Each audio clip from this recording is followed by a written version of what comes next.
Haleluya, terpujilah nama Tuhan Allah kita. Bapak Maba Saudara, orang beriman yang sangat diberkati oleh Tuhan Yesus Kristus. Shalom. Sekali lagi shalom. Tema yang diangkat oleh Sinode Gemit dalam kebaktian minggu pagi hari ini berkenaan dengan Minggu Trinitas, hidup dalam persekutuan dengan Allah Tritunggal. Bapak Maba Saudara, orang beriman yang sangat diberkati oleh Tuhan Yesus Kristus, sudah menjadi suatu kebiasaan atau tradisi. Orang tua akan memberi pesan kepada anak-anak, cucu, keluarga. Kalau dia sudah dekat mau, apa sih? Mau pergi. Dia akan kumpul semua dan dia akan kasih pesan atau wasiat. Dan tentunya pesan itu juga terkadang berisi janji di dalamnya. Sama juga dengan pesan seorang atasan untuk bawahannya. Ingat, beta mau jalan, kerja ini beres. Sama juga dengan pesan partner sekerja. Sama juga dengan pesan seorang teman ataupun pesan seorang musuh. Sama juga dengan pesan seorang bos untuk anak buah. Kalau pesan bos untuk anak buah itu berbeda dengan pesan atasan untuk bawahan. Karena bos itu bisa orang suruh. Pesan guru untuk murid itu yang nanti diingat terus. Kalau potong omong pesan guru untuk murid. Ada pesan yang tentunya membuat orang gusar hati. Begitu kalau omong dan kotong dengar. Biasa beta bilang sakitnya tuh di gusar hati. Pesan pun son enak. Son sesuai momen. Bikin son enak gusar hati. Pesan yang membawa rasa ketakutan. Pesan yang melemahkan orang lain. Bisa juga pesan itu menjatuhkan orang lain. Tetapi juga Bapak Maba Saudara, ada juga pesan yang tentunya akan memberikan penguatan. Kalau kotong sampai di tenda duka, kotong pesan, sudahlah, Tuhan Yesus lebih sayang dengan Pak Boi daripada mama yang sayang. Betul kok Mama Juli? Oh Bapak Gaspar masih ada. Minta maaf beta lupa. Pesan yang memberi keberanian. Ketika kita ada dalam ketakutan yang teramat besar, harus berani. Apalagi kalau mama-mama kau dia pun anak mau tampil ikut lomba, berani, jangan penakut ke lupung bapa. Ikut mama ini paling berani. Nanti kalau senang baru bapak bilang, siapa dulu? Bapaknya, bapak sehat. Pesan keberanian. Ada juga pesan yang tentunya memberi semangat, spirit dan motivasi. Bapak Mama Pak Saudara, orang beriman yang sangat diberkati oleh Tuhan Yesus Kristus. Semua tegang. Berumur kata pesan saja semua tegang. Karena Mama Pendeta lihat di atas mimbar ini ada juga yang sementara lihat pesan. Di Alkitab dia sisip memang HP dari tengah-tengah. Kita kira dia baca Alkitab padahal dia dorong-dorong di pung HP begini. Hanya karena dia mau lihat pesan. Jangan tegang dalam gereja. Karena di gereja itu selalu membawa pesan damai sejahtera. Amin. Demikian juga halnya dengan Yesus. Yesus menyampaikan pesan-pesan terakhir kepada para muridnya sebelum ia naik ke surga. Bapak Mama Bapak Saudara, orang beriman, Ada hal yang menjadi pesan Yesus bagi para murid. Ada dua hal. Yang pertama yang Yesus pesankan adalah supaya para murid tetap bertekun. Di perikop bagian yang pertama dari pasal yang ke-16. Yesus pun pesannya tetap bertekun. Pesan yang kedua yang disampaikan oleh Yesus adalah bahwa Yesus mengingatkan kembali kepada para murid tentang janji akan datangnya Roh Kudus yang dia akan diutus oleh Bapa sebagai roh penghibur. Papa Mama Bapak Saudara orang beriman, dua pesan ini yang disampaikan oleh Yesus. Kenapa sehingga Yesus menyampaikan atau memberikan pesan ini kepada para murid? Ada dua hal juga. Yang pertama, Bapak Mama Bapak Saudara orang beriman, Yesus tahu benar bahwa para pengikutnya mengalami gelisah hati karena dia akan meninggalkan mereka. Kalau Bapak jalan ini siapa lah yang jaga sang katong? Gelisah hati. Mama kalau jalan nanti siapa yang bikin kopi kas Bapak? Itu bapak-bapak pun pesan kalau dia pun mama semua jalan. Mama Tefnai. Itu bagi bapak-bapak yang sudah tahu buat kopi. Tetapi kalau bapak-bapak yang bisa rubah kopi jadi sopi, aman. Amin bapak-bapak. Amin. Ada bapak-bapak yang amin lebih besar. Bapak mama orang beriman, Yesus tahu benar bahwa para murid mengalami gelisah hati. Dia semua jalan. Kaisang now. Oh now, go back. Kaisang now. Apalagi yang muda-muda, dia akan ikut lagu yang tren tahun 90-an. Jangan tinggalkan aku lagi. Apa anak muda? Hoi. Kasam tinggalkan aku lagi, hoi. Karena dia mengalami gelisah hati, tidak tenang, berpikir sudah lalu banyak. Itu penyebabnya kenapa sehingga Yesus mengirim Roh Kudus. Yang kedua, kenapa sehingga Yesus memberi pesan itu kepada para murid? Bapak Mama Saudara orang beriman, kalau kita membaca bagian sebelumnya dari firman Tuhan ini, dunia membenci Yesus dan murid-muridnya. Yesus tentunya menyampaikan pesan ini karena Yesus tahu benar bahwa dunia membenci Yesus dan murid-muridnya. Karena itu dia berpesan bukan hanya bertekun dan menantikan Roh Kudus, tetapi dia tahu benar keadaan hati para murid dan kemudian dia kasih ingat memang manusia dan dunia membenci beta dengan lo. Firman Tuhan bilang engkau akan diutus ke tengah-tengah serigala.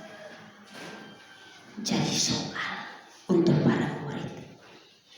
Karena itu Bapak Mama Saudara orang beriman yang sangat diberkati oleh Tuhan Yesus Kristus, bagian firman Tuhan ini menekankan dengan kalimat di awal dari bagian pasal 16. Yang pertama semuanya ini kukatakan kepadamu. Yesus mengawali dengan semuanya ini kukatakan kepadamu, supaya kamu jangan kecewa dan menolak aku. Kenapa sehingga Yesus mengatakan demikian kepada para murid?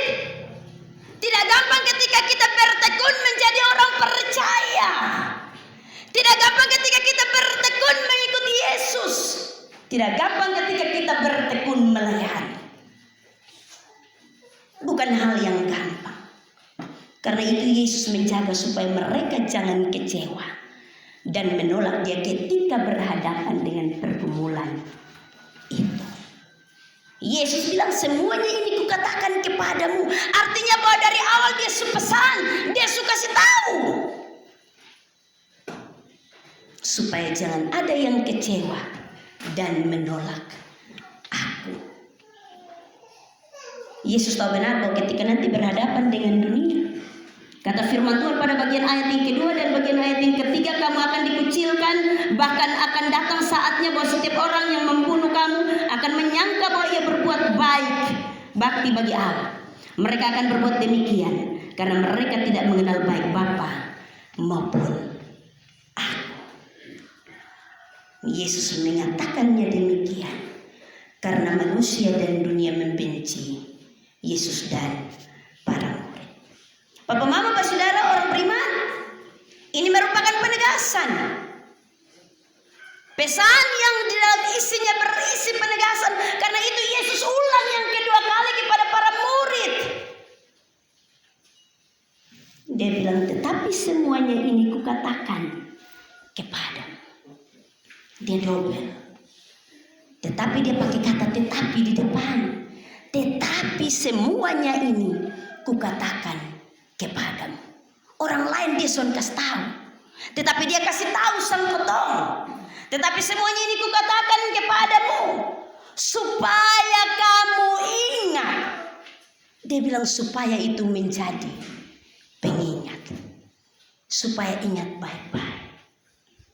Kotong biasa kalau pesan-pesan habis waktu sunau, nanti kalau duduk berbilang, itu waktu ada pesan. Ada pesan bilang ingat tuh yang bungsu pun yang ini, yang sulung pun yang ini, yang tengah-tengah nanti dapat setengah-setengah.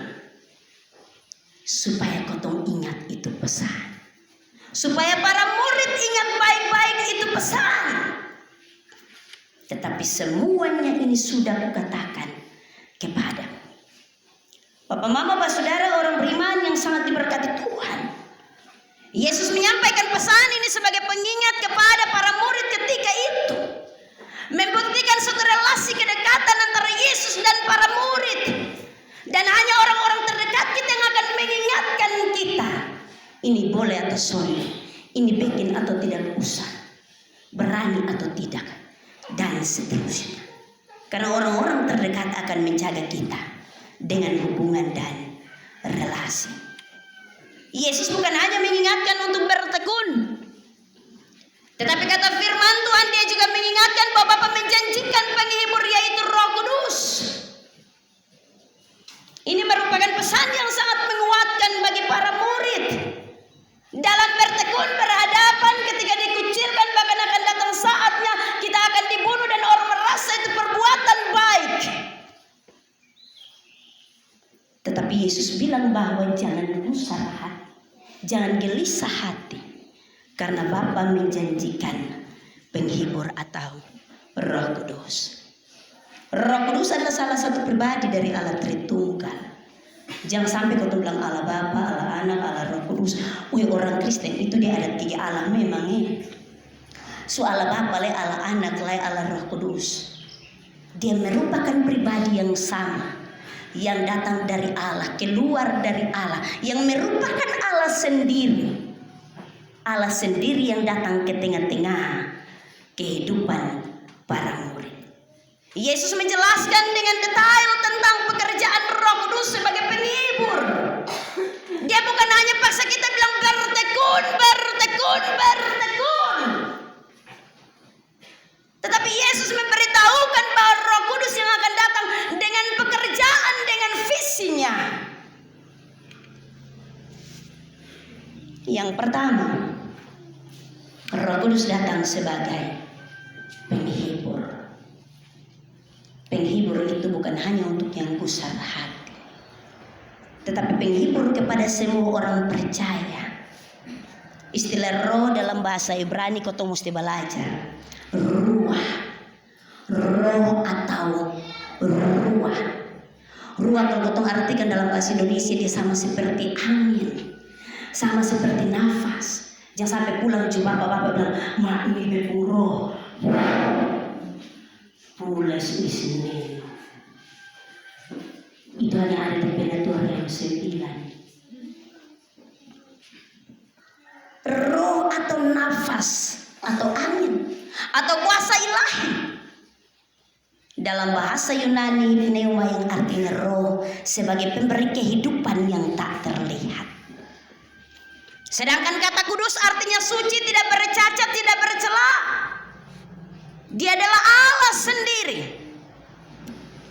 Kata penghibur dalam bahasa Yunani memakai kata parakletos. Ini nama mahasiswa tahu parakletos atau belum pernah dengar? Bukan para mama-mama. Jadi pulang jangan bilang supaya Roh Kudus ada, bapak-bapak bikin para kasih kita. Kemudian baru, oh ini parakletos. Dia sejajar dengan parabola. Parakletos yang artinya memberi hati yang tenang dan sejuk, memberi penghibur atau menghibur. Roh Kudus secara pribadi akan menolong memberi penghiburan kepada para murid untuk dapat bersaksi sekalipun di tengah-tengah ancaman. Untuk dapat bersaksi sekalipun di tengah-tengah ancaman. Bersaksi untuk memberi penghiburan kepada orang lain, memberikan semangat dan kekuatan baru. Bukan bersaksi orang bernama di deposit dia bilang ini kotong kesaksian. Hei itu mami tua itu satu koperasi dia sudah lepas 2, 3, 4. Sekarang koperasi cari-cari dia sembunyi. Ini beta pun kesaksian. Nanti dia orang terakhir dia bilang ini beta pun kesaksian. Itu bab tua itu. Di dalam rumah itu dia kipung laki. Tetapi kalau sudah di luar itu bapak beta laki. Ini beta pun kesaksian. Beta lihat di mata kepala. Dia duduk omong orang pun kekurangan, gosip orang, omong orang putar balik dianggap itu kesaksian. Ini firman Tuhan bilang Roh Kudus menolong para murid dan bersaksi sekalipun dalam ancaman. Terkadang bahkan kesaksian menjadi ancaman untuk orang lain, membuat orang lain terancam. Hati-hati, Roh Kudus akan tolong yang model begini. Karena itu Roh Kudus tentunya datang dengan tugas sebagai penolong dalam bersaksi tentang kebenaran. Bersaksi di tengah-tengah ancaman artinya bahwa itu firman Tuhan sekalipun kita tidak disukai, Bapak Tinis.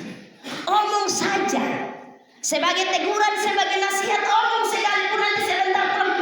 Buat pagi hari ini pasti dia susilo beta. Jadi kalau begitu baru omong kesaksian saja, ini dia seomong beta ini. Ini pasti ini. Ketika orang baru bersaksi saja potong sudah tersinggung, darah naik, kemudian begitu pulang, urat leher kijang-kijang, jalan begini-begini, jadi penyakit apa lah? Tahu sekarang jalan sendiri-sendiri. 1-2 hari, begitu untuk tanya kenapa? Tahu jadi sekarang sakit itu hanya tarik-tarik napas. Panggil ke Penetua kudu apa pengakuan panjang lebar, naketi panjang lebar. Padahal karena dia tersinggung dengan orang bersaksi. Majelis jemaat orang dia bilang ini Penetua tersinggung ini. Ini dia seomong sambetai. Roh Kudus memberikan hikmat bagi tiap-tiap orang untuk bersaksi. Tetapi Roh Kudus juga menolong kita supaya kita bersaksi dengan benar. Bukan saksi dusta. Bukan omong yang tidak benar, tetapi omong dalam kebenaran. Sekalipun kita ada di tengah-tengah ancaman. Terkadang bahwa ketika kita mau omong kebenaran di tengah-tengah ancaman, ada banyak penatua di akhir yang bilang, beta sudah pergi lain. Karena baru pergi satu rumah suang keparang kubur. Di tempat lain ada, di mana yang sudah ada atau ada kok? Dia pakai baju apa Jangan bilang baju merah, ini hari banyak yang pakai baju merah. Kaget kita bilang baju merah dan orang siswa bilang, beta baru bersaksi saja, subagini. Apalagi kalau beta bersaksi. Roh Kudus menolong kita untuk ngomong dalam kebenaran, supaya apa yang kita perkatakan benar-benar kita membuktikan jati diri karya Roh Kudus dalam kehidupan kita. Yang kedua, Bapak Mama Saudara orang beriman, Roh Kudus akan mengisafkan dunia akan dosa. Hal itu ada pada bagian ayat yang ke-8 sampai dengan ayat yang ke-12. Menginsafkan dunia akan dosa. Artinya bahwa Roh Kudus kasih ingat kotong, kalau yang kotong bikin itu salah, Roh Kudus bilang itu keliru. Kalau yang kotong bikin itu sonde baik, Roh Kudus bilang itu sonde baik. Kalau dia bilang harus berubah, maka kotong harus berubah. Menginsafkan kita berarti bahwa membawa kita untuk berbalik kepada Allah, tidak berbuat dosa lagi, tidak hidup menurut apa yang dunia inginkan dan kehendaki. Tapi terkadang kotong banyak copot-copot ayat firman Tuhan. Kalau seorang terlalu banyak, daging ini penuh, roh penuh, tetapi daging lemah. Firman Tuhan saya bilang begitu. Jadi akhirnya kotong pakai ini firman kau melemahkan sang kotong. Roh Kudus menginsafkan kita akan dosa, membawa kita untuk berbalik kepada Allah dan hidup dalam bertobat dari dosa. Bertobat berarti bahwa tidak mengingat lagi, tidak mengulangi, tidak melakukan, tidak melihat lagi kepada kehidupan dosa, tetapi hidup di dalam kebenaran dalam relasi dengan Allah. Kalau kotong begitu buat satu kali, nanti hari Minggu berdoa pengampunan dosa beres. Atau biasanya kotong orang percaya bilang, kau Tuhan Yesus tersalib begini lama ini, kotong pun dosa sudah diampuni sampai mulai. Ada banyak orang berpikir demikian. Roh Kudus mengingatkan kita untuk kita berbalik kepada Allah, berbalik kepada keselamatan yang Allah sediakan. Insaf dari dosa, tidak melakukannya lagi. Atau biasa kotong ngomong bilang titi batu, jangan bikin lain. Yang ketiga, Bapak Mama Saudara orang beriman, Roh Kudus datang untuk menyaksikan kebenaran.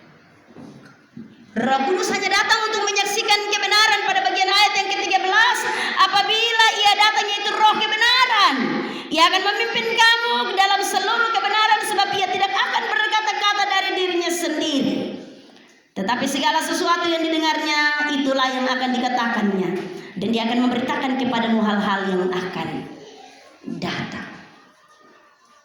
Roh Kudus yang diutus Bapa, Roh Kudus yang akan datang untuk menyaksikan kebenaran, keadilan, perbuatan yang benar, hubungan yang benar, pekerjaan yang benar, pelayanan yang benar. Roh Kudus datang untuk menyaksikan kebenaran.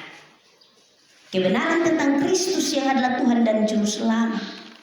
Kebenaran Allah Tritunggal yang merupakan satu pribadi. Kebenaran untuk kemudian kita hidup di dalam kebenaran itu dan melakukan dalam kehidupan dan pelayanan kita tiap hari. Bapak Mama Saudara orang beriman yang sangat diberkati oleh Tuhan Yesus Kristus, tentunya bahwa Injil ini ditulis dalam konteks umum gereja ketika menghadapi berbagai ancaman dalam pelayanan. Injil ini ditulis ketika Yesus akan meninggalkan murid-muridnya dan kembali ke sorga. Ketika gereja berhadapan dengan berbagai ancaman dan pelayanan, Injil ini ditulis untuk kita bisa tetap berhadapan dengan ancaman apapun dalam kehidupan tiap-tiap hari. Ancaman itu ada dua model. Ada ancaman yang datang dari dalam kotong diri, dari dalam kotong persekutuan, dari dalam kotong pelayanan, dari dalam kotong keluarga. Ancaman itu bisa datang. Kalau Bapak hari-hari urus pelayanan jalan terus, Mama bilang, wih, lu hari-hari ibadat, mau antero di surga. Itu ancaman dari dalam. Lu terus begini datang, tahu toh? Beta sudah masuk dalam rumah. Tetapi ada bapak-bapak juga yang demikian. Kalau mama terlalu jalan untuk pelayanan, jadi bilang, neno-neno pelayanan. Syukur-syukur kalau dia pikiran ada baik. Tetapi kalau dia bilang, tadi pelayanan jalan di sana. Jalan kaki kau pakai motor. Di pundihan nomor berapa? Itu soal. Ancaman dari dalam diri kita. Terkadang itu melemahkan kita untuk bersaksi. Untuk melihat kekuatan Roh Kudus dalam diri kita. Dan kemudian kita tidak akan bangkit. Karena kita mendengar apa kata orang. Kita mendengar. Dan kemudian kita bilang, sudah lain. Mitos om begitu, beta berhenti. Coba kalau itu om bilang, bapak berhenti sudah cakar-cakar. Bapak ke guru matematika. Nah itu berhenti baik. Bapak berhenti perjamuan karena sinode gemit itu hanya 4 kali dalam 1 tahun. Ini bapak hari-hari perjamuan. Berhenti dari itu. Tapi kalau itu bilang berhenti, kalau dia bilang, itu saudara pelayanan jalan-jalan lain. Itu soal. Ancaman dalam diri kita terkadang melemahkan kita. Tetapi terkadang juga ada ancaman dari luar diri kita. Orang-orang yang memusuhi kita, yang sudah suka dengan kita, yang mau menjatuhkan kita, yang akan melemahkan kita. Dia akan membuat kita gusar hati. Tetapi ingat, orang bisa bilang jangan hidup dari kata orang, hidup dengan kata sendiri, supaya kita bisa bangkit dan berdiri. Ancaman dari luar ini yang juga terkadang melemahkan orang percaya. Karena itu Bapak-Bapak Saudara, orang beriman yang sangat diberkati oleh Tuhan Yesus Kristus, firman Tuhan ini Yesus berpesan tetap bertekun. Apapun keadaannya, apapun ancamannya, apapun yang akan terjadi ketika kita ada di tengah-tengah medan pelayanan di dalam persekutuan orang percaya, tetapi dalam bertekun Allah menjanjikan penghibur yang akan menolong kita supaya di dalam kita melaksanakan panggilan hidup dan pelayanan, kita merujuk kepada Dia yang mengutus kita. Bapak-bapak Saudara orang beriman yang sangat diberkati oleh Tuhan Yesus Kristus, hari ini tentunya kita ada di dalam persekutuan beriman, hidup dalam persekutuan dengan Allah Tritunggal. Kita melihat kasih kuasa Allah yang besar dalam pekerjaan ketritunggalan Allah yang begitu luar biasa. Allah Bapa, Anak dan Roh Kudus yang akan senantiasa memberikan kekuatan, menolong dan menghibur serta menebus kita supaya kita beroleh selamat, tetapi kita juga hidup dalam kebenaran yang sejati. Mari Bapak-Bapak Saudara, kita pulang sambil kita bersama-sama merenungkan bagian firman Tuhan ini. Roh Kudus akan tetap ada dalam diri kita sebagai penghibur yang menguatkan, supaya di dalamnya kita terus bertekun. Apapun ancaman yang datang, entah dari dalam diri kita ataupun di luar diri kita, Dia akan menolong kita untuk melewatinya. Tuhan menolong kita dalam terang firman-Nya. Terpujilah nama Tuhan Allah kita.